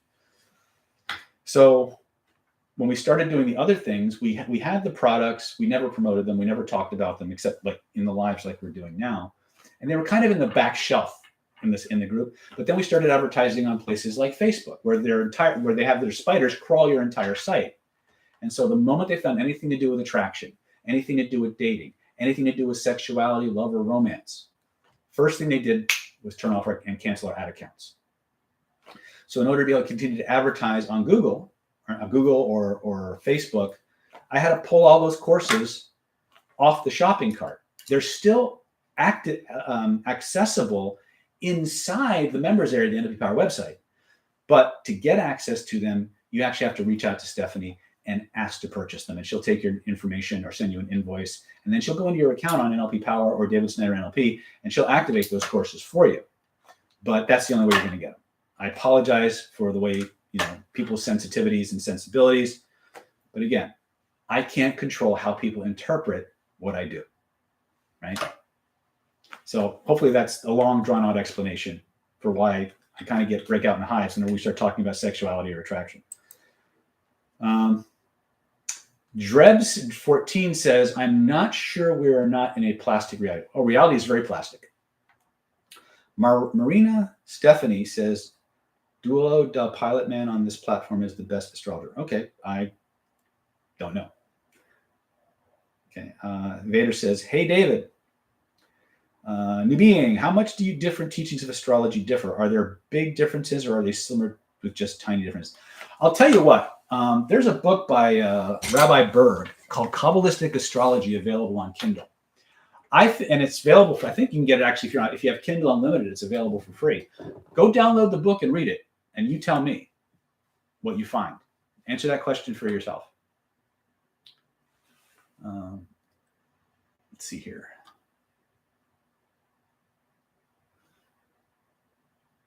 Evader says, I really like this sexy hypnosis stuff. So do I. But if I want to stay in business, I got to do something else. And I don't want to be, and I never wanted to be pigeonholed as the hypnotic the creepy seducer guy, which is another thing that you run the risk of getting tagged with if you play in those niches for extreme. I'm very lucky in that I started in that place and evolved the technologies because there were other places in my life I wanted to get better at, and other people did too. And so I continue to use those things as stepping stones. But at the end of the day, they're basic needs, and the need that gets frustrated grows stronger. So I don't vilify any application for the tools and the techniques that we teach at Planet David, period. Because you came here you came to YouTube, and you came specifically to my channel, maybe for the entertainment value, probably. But you know what? You came here because there was a problem that you wanted to solve. There was something you wanted to get better at. And by and large, a lot of those things were things I wanted to get better at too. So I went out and I learned some cool shit. And then I started looking for cool people like you who like to do cool stuff. And here we are, cool people doing cool stuff, right? So by the way, and if you are getting a lot of value from our channel, I please help us grow. Please help us reach out, like and share, like they tell you in all those other YouTube channels. I don't do that, but maybe I should, I'm kind of old school that way, but please spread the word, spread the content if you're getting value from what we do. Let more people know so we can help more people and do more stuff, right? Let's see here. We're going to go about another 15 minutes, and then we'll be going almost 2 hours. So that's a long time. So, but anyway. Oh, also for those of you who are members of the channel, either a gold, a platinum, or a diamond, Tomorrow, 11 a.m. to 4 p.m. Pacific time is our next Diamond Mastermind. So the Diamond Mastermind is where you log in through Zoom, and I go around the room and I say, what do you want to learn? What do you want to learn? What do you want to learn? And I write them all on the board. And then for the next 6 hours or so, I drill you on those skills in an interactive format, visually, or video, through video conferencing, on those skills until you can do them in your sleep. That is going to be the link will be posted shortly in the Diamond members area. If you guys want to get more content, more personalized interaction, more access to me, I recommend you check out one of our community upgrades: the gold level, the diamond level, the platinum level, and the diamond level. Diamond level has the biggest bang for your buck, but you pick, what you want. There's lots of content that is really members only that is just extraordinary, and we'll be sharing more of that as time goes on. So let me get back to questions. Benjamin Grateful says, what is the name of the available UK vibrational influence? Does that have remote viewing influence? No. UK talks about remote influence a little bit, but it is one of the courses, even though it was a 5-day course, it was the one course where the vast majority of the attendees, in other words, all but one, voted to do something else other than remote viewing. In the earlier versions of vibrational influence, almost all of them cover remote viewing. So the earlier versions, like from 2014 to like 2017, all have remote viewing training in it. So if you can get one of the older versions, it's there. Power Incarnate, I've studied hypnosis during the lockdown as a hobby thing, but I still haven't hypnotized anyone else. I fear reactions, and I don't know how to approach people for it. Can you give me advice? Yes. We have a 4-day accelerated hypnotherapy training coming up August 1st through the 4th in Las Vegas. And one of the first things we do on day one is teach you how to deal with that reaction so that you'll never be afraid of them again. Day one, right? In fact, it's one of the most empowering parts of the training. So if you want to hypnotize people and you want to be good at it and you want to never have to worry about reactions again, I'll put for those of you who are interested, it's 11 days, but the training I'm talking about is the 4-day post-conference. So it's http://www.davidsnyder.com/2022 HTL 241. Use this link, and if you want to get trained personally by me, 4-day intensive, show up. If you want to come longer and spend 11 days with me, there's an option for that too. Okay. Let's see. Evader says, I learned a lot of hypnosis from your videos and others, and indeed I did orgasm hypnosis by now. Cool. Benjamin Grateful at Power Connect. Hey, David's permission to send you info about practice group on hypnosis on the weekends. Very good. Yeah, I'm all about practicing.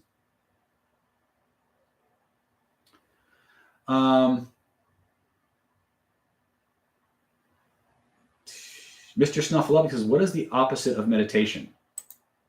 Confusion. Hyperanalysis is another way to say it, but actually it's mostly confusion, because meditation by and large is a kind of focus and letting go. Let's see here. Jesus Castanet, can you tell us how much a private session with you is? It's very expensive. It can range, depending on what you want, anywhere from $1,700 to $3,500 a session. And it's probably going to go up. MM. Hey, MM. Hi, David. What is the difference between your Identity by Design course and the NPL courses for selling your website? Night and day. Identity by Design is a hypnotic, holographic, neurolinguistic, integrative process that gives you mad skills in minimum time.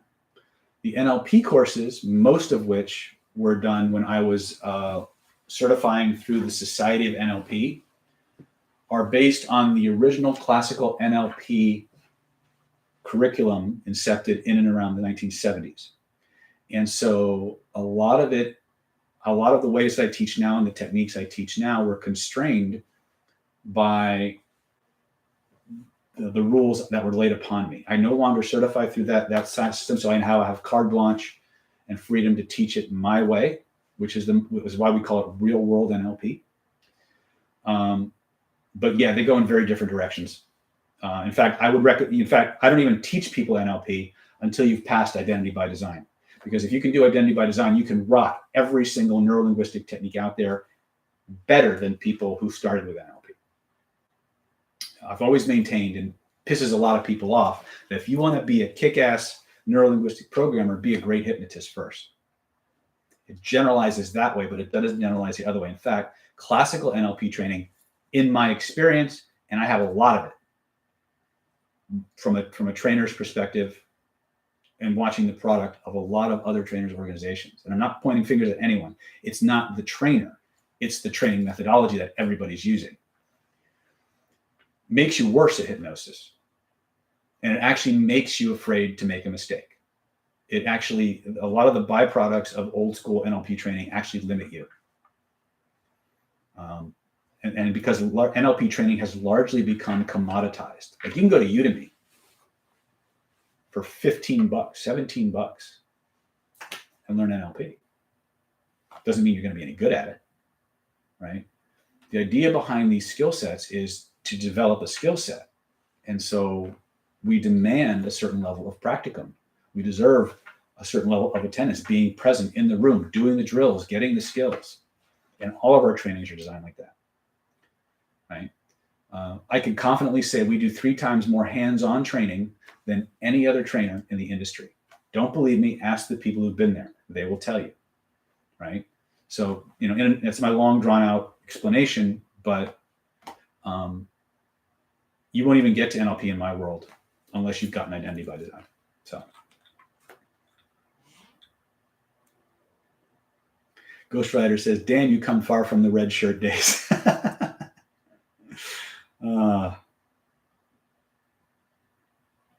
Let's see. Power Incarnate. I suppose I don't have FB, but I could give it a try. Okay. Join the Mastermind. Try it out. See if that works for you. Because a lot of our Mastermind people, they run study groups with other people from the Masterminds. So let's see here. Valerie Vega says, "I would like to learn how to self-hypnotize. Which of your courses may start with Self-Mastery Supercharger or Secrets of Personality Transformation?" Those courses are specifically designed to teach you how to hypnotize yourself. In fact, the webinar we just did 2 days ago, we're offering a webinar package. If you go to this address here,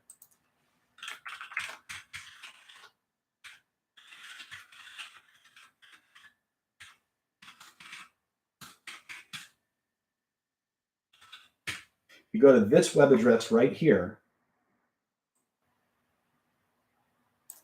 you can watch the replay,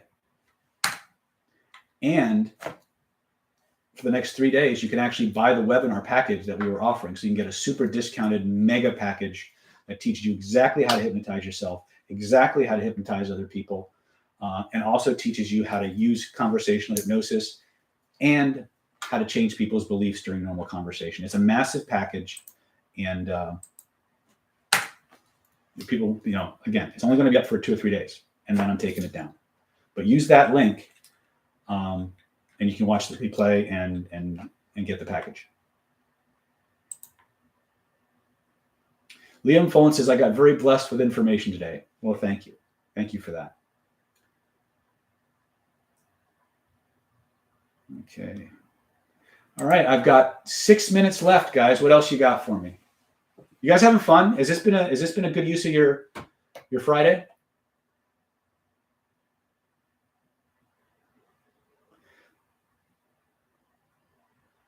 Mr. Seabud says, "I have 5 NLP courses from Udemy. That's why I'm here now." Yes. And Mr. C, you're not alone. I can't tell. When I first started the Mastermind, I can't tell you how many people would pull me aside and say to me, "David, I did this NLP training with so-and-so. And when I got out, when I was in there, I thought I was learning all this really cool stuff. And when I got out, I felt like an idiot. I felt like I had all this stuff and I couldn't use it. And I felt like everybody else in the room knew more than I did. And I was like, I get that. I've been there, right? Most people, I've said this a few times. You guys might know. I taught hypnosis and NLP for free for 10 years before I was willing to certify a single human being. And during those 10 years, I saw the product of every single hypnosis and NLP training organization on the planet. There were hypnosis schools in Los Angeles that would send their students to my free events for extra credit. I'd be teaching a class on conversational hypnosis, pain removal, pleasure enhancement, language regression, whatever. And then the class would be over, everybody be happy. And then these 5 or 6 people come up with these papers in their hands and say, "Sir, could you sign my paper? My teacher says I need it for extra credit." I was like, "What's this?" Right? Mr. Subman says, "Awesome, I got that package." Very good. Here's that link again for those of you who are kind of on the fence. Let's see. Can the mastermind be attended by platinum members? No.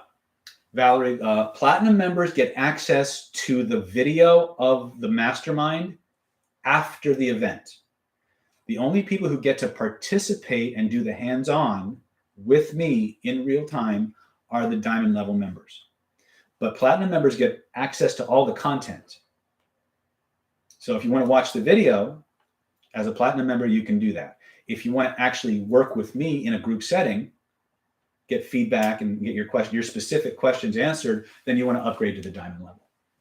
Okay. And I'm actually getting ready to either close that down or raise the price because it's getting really big. And my commitment is to find ways to everybody wants, create a lesson plan on the spot and teach you that stuff. And the group's starting to get really big that I'm either going to have to do one of several things, either shut off enrollment, raise the price, or fission it into 2 separate groups, which I can't do on YouTube. So that's probably not going to happen. So if you want to get in, now is probably the best time. Try it out for a couple months. If it works for you, stay. If it doesn't, just cancel your membership. Right?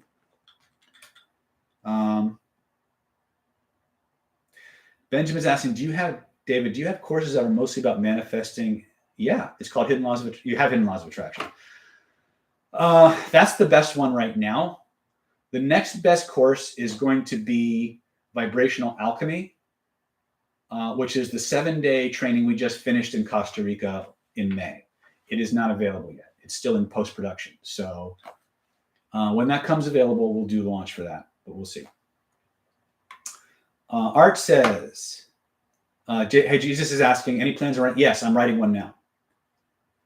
It's on speed healing, by the way, the Transformational Triad. There will be others, but I figured that was the one that people could probably use the fastest. But I also have one planned for conversational hypnosis and covert hypnosis. I may re-release Secret Orgasm Tips, which is a book I wrote, a course I created many, many years ago. So there are books and I'm also going to do one on vibrational influence and vibrational work as well, but they're down the line, right? So your support is greatly appreciated. Let's see here. Let's see. Image cycling for wealth. Example, like a yacht or private jet. Is that a good way to use it? Yeah. Yeah, it's fine. Frank Brown, I just got here. I've watched you on YouTube for years. Welcome, Frank. Evader, I teach some stuff on YouTube too, and I learned a lot from you. So I was not kidding when I invited you to my YouTube channel, Evader. Okay, I'll take a look at it. Let's see here. Benjamin Grateful. Twitter counts? Twitter counts for what? Hector Larios. Hector, have you found any practical application of the Sefer Yetzer while studying Kabbalah? Not yet. Doesn't mean it's not there. I'll tell you what and I'm probably going to do a series of meditations and courses on this. What I have found to be the most useful is the Shema Meforish, the 72 names of God. That's been my focus of study for close to 30 years now. And so that's where I get the biggest bang for my buck. And so that's what I focus on.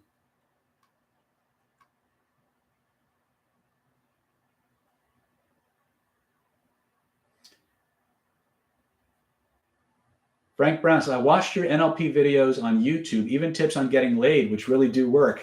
Yeah, buddy. You go. Carlos is dope. I don't know what that means. Let's see here. New being, thank you. This made me stay up, although the clock says 2. Everybody give New Being a big round of applause for being up at 2:19 in the morning. God bless you, sir. We love you. Carter. Hey back. Valerie says, makes sense. Thanks. Goder says, raise the price. Okay, I'll raise the price. That's what my secretary, my assistant has been telling me for years now. In fact, my Mega Platinum members, who are my members of my $100,000 a year coaching program, they're telling me to raise my prices.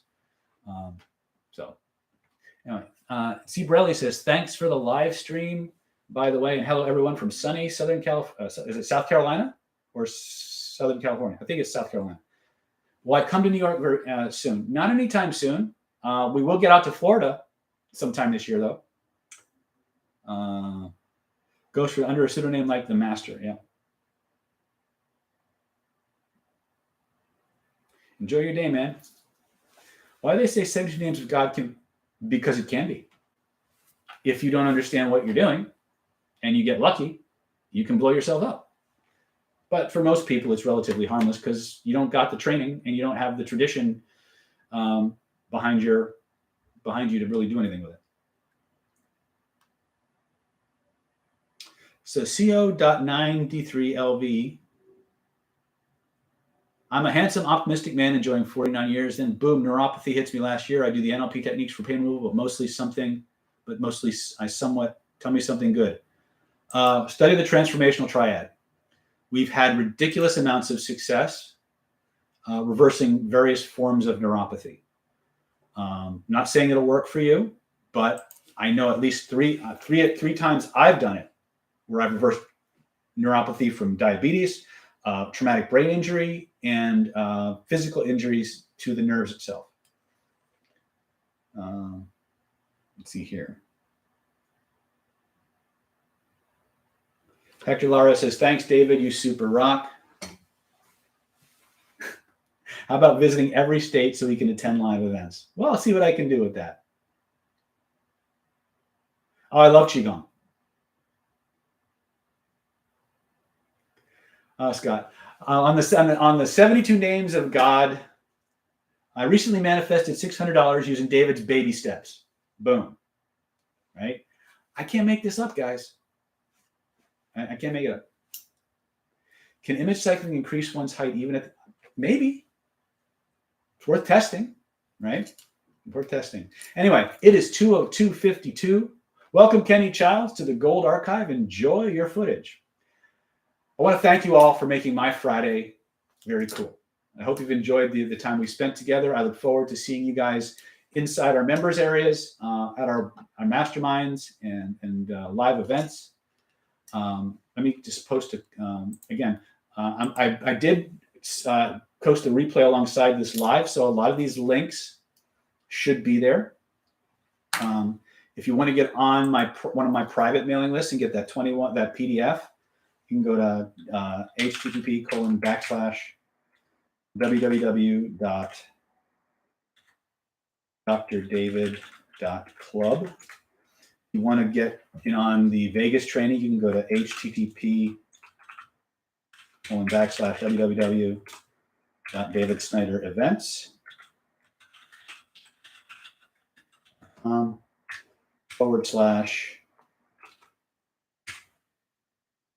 /2022 HTL 2-for-1. And finally, if you want the replay and get that self-hypnosis package and all the bonuses, you can go to http://www. 2 colons in there. www.davidSnyder.nlp.com/20220713 I'm speaking them deliberately out loud just so that if you don't get the link in the chat, you can at least write it down for yourself. Anyway, thank you so much. This was actually fun. I haven't had this much fun. Great questions. I love you all. And you are my reason for doing what I do. Good night. God bless. In the words of the immortal Cal Burnett, I'm so glad we had this time together. If you want to post testimonials, please do. Post them. Just to have a laugh or sing a song. Things seems we just got started, and before you know it comes the time we have to say so long. Good night, everybody. God bless. Take care.